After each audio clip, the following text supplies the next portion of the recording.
Harka fuunee akkam jirtu kabajamtoota daawwattoota keenya wiirtuu miidiyaarraa oduu gaggabaaboo isaa kanaan isin nageessisa. Oduu kan isin nageessisu an gammachuu Tsaggaayeti.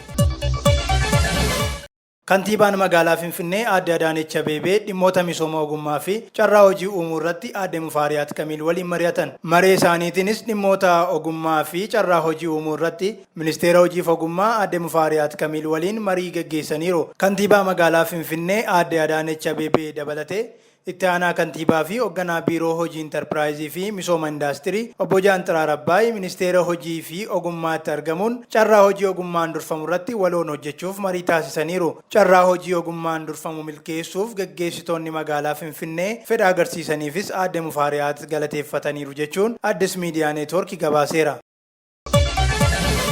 Lagni Awwaash Dambali'ee abbootii warraa 657 qeerraa buqqise. Godina Shawaa Lixaa aanaa Ejereetti lagni Awwaash Dambali'ee qonnaan bultoota abbootii warraa 657 maatii 3156 qe'ee isaaniirraa buqqisuun qabeenya irratti miidhaa qaqqabsiisuu waajjirri buusaa gonofaa godina Shawaa Lixaa beeksise. Hawaasni gandoota aanichaa balaa kanaan buqqaan lubbuu isaanii oolfachuuf harka duwwaa waan baqataniif waan nyaatamu, uffataa fi meeshaalee qulqullinaa akkasumas bishaan dhugaatii qulqulluu dhabuun rakkachaa akka jiran himaniiru.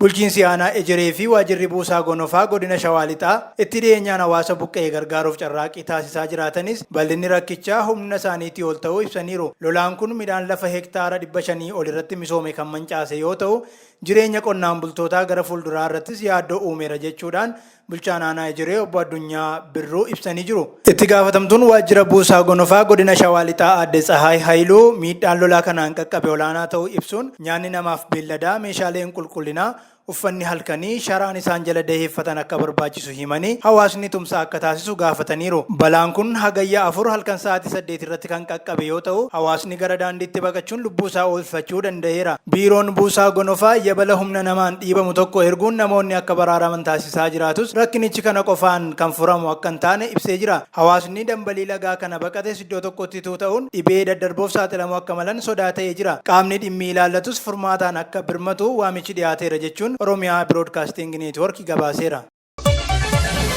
Magaalaa Finfinneetti namoonni maallaqa biyyoota alaa karaa seeraan alaa sharafaa turan to'annoo jala oolfaman. Haguuggii daldala seera qabeessaan namoonni maallaqa biyyoota alaa karaa seeraan alaa sharafaa turan to'annoo jala ooluu poolisiin magaalaa Finfinnee beeksisee jira. Shakkamtoonni kunniin magaalaa Finfinnee kutaa magaalaa Qiirqos aanaa 1 bakka addaa Elpaa jedhamuu fi aanaa 5 bakka Qeeraa jedhamutti gocha seeraan alaa kana raawwachaa turaniiru. Suuqii uffataa fi mana meeshaalee jijjiirraa konkolaataa haguuggii taasifatanii maallaqa biyyoota alaa suuqii keessatti sharafaa akka turanis himameera. Eeruu hawaasaa bu'uureffachuun hordoffii poolisiin taasiseen doolaarri Ameerikaa 4250, yuuroo 230, riyaalii Saawudii 350 fi birrii Itoophiyaa 226 namoota 5 waliin to'atamu poolisiin magaalaa Finfinnee wabeeffachuun Addis Miidiyaa Neetwoorkii gabaaseera.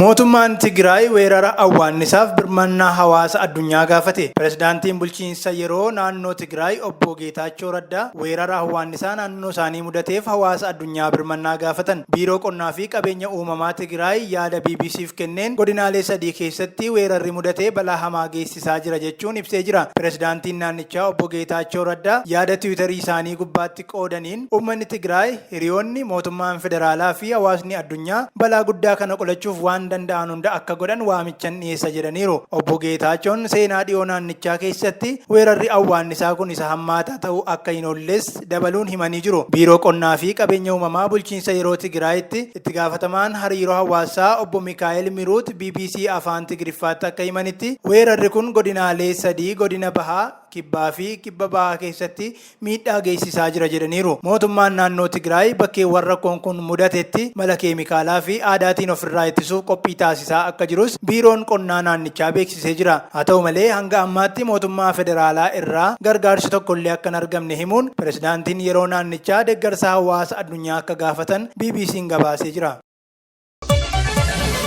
Bulchiinsi naannoo Tigraay tarkaanfii naannoo Amaaraatti fudhatamaa jiru kan deeggaru ta'us hirmaannaa kan hin qabne ta'uu ibse. Bulchiinsi yeroo Tigraay tarkaanfii seera kabachiisuun mootummaan federaalaa naannoo Amaaraa keessatti geggeessaa jiru kan deeggaru ta'uusaa ibsuun hirmaannaa gama kamiillee kan hin qabne ta'uu addeesseera. Bulchiinsi naannichaa ibsa hagayya 13 2023 baaseen duula seera kabachiisuu mootummaan federaalaa garee hidhatanii lolan kan waliigaltee Piriitooriyaa danquu danda'an irratti adeemsisu kamiyyuu kan deeggaru ta'uusaa ibsuun himata humnoonni Tigraay waraanicha irratti hirmaataniiru jedhamee dhiyaate dogoggoraa fi maqa balleessiidha jechuun haalee jira. Humnoonni oduu akkasii kaasan kan raayyaa ittisa biyyaatiin mo'amanii fi uummata Tigraayitti sababeeffachuuf jedhee jira. Mootummaan federaalaa tarkaanfii humnoota kanarratti fudhachaa jiruuf deeggarsa addaa Tigraay irraas ta'ee paartii biraarraa ni barbaada jedhee mootummaan naannichaa kan hin amanne ta'uu eeruun duula humnoota gara jabeeyyii fi michoota isaanii kanneen waliigaltee Piriitooriyaa danquuf yaalii jibbaataa taasisaa jiran fashaleessuuf mootummaan federaalaa taasisu kan deeggaru ta'uu ibsee jira. Ibsichi qaamoleen kunneenii fi michoonni isaanii waliigaltee Piriitooriyaa fashaleessuuf hojjechaa akka turan ibsuun kaayyoon isaanii otoo hin milkaa'in hafeera jechuunis addeessee jira. Ibsi kun humnoonni naannoo Amaaraa kunneen ejjennoo farra waliigaltee Piriitooriyaa fi uummata Tigraay kan qaban ta'uu ifatti beeksisaa tureera jechuun FBC'n gabaasee jira. Yuunivarsiitiiwwan naannoo Tigraay sababa waraanaan adeemsa baruuf barsiisuu dhaabanii turan gara hojii idileetti deebi'an. Naannochatti yuunivarsiitiiwwan sababa waraanaan adeemsa baruuf barsiisuu dhaabanii turan gara hojii idileetti deebi'uun isaanii ibsamee jira. Yuunivarsiitiin Maqalee barattoota 2000 fi yuunivarsiitiin Raayyaa barattoota 760 barnoota isaanii adda kutanii turan barsiisuu eegaluunis ibsamee jira. Haala nageenyaa uumame bu'uura taasisuun yuunivarsiitiiwwan adeemsa baruuf barsiisuu jalqabuu isaanii itti aanaan pirezidaantii Akaadaamii Yuunivarsiitii Maqalee Dr. Abdul Qaadir Kadirii fi kan Yuunivarsiitii Raayyaa Dr. Naggaa Afarraan ibsanii jiru. Kutaalee sababa waraanaan miidhamanii fi bu'uuraalee misoomaa qophii taasisuun adeemsi baruuf barsiisuu eegalamuu dubbataniiru jechuun FBC'n gabaaseera.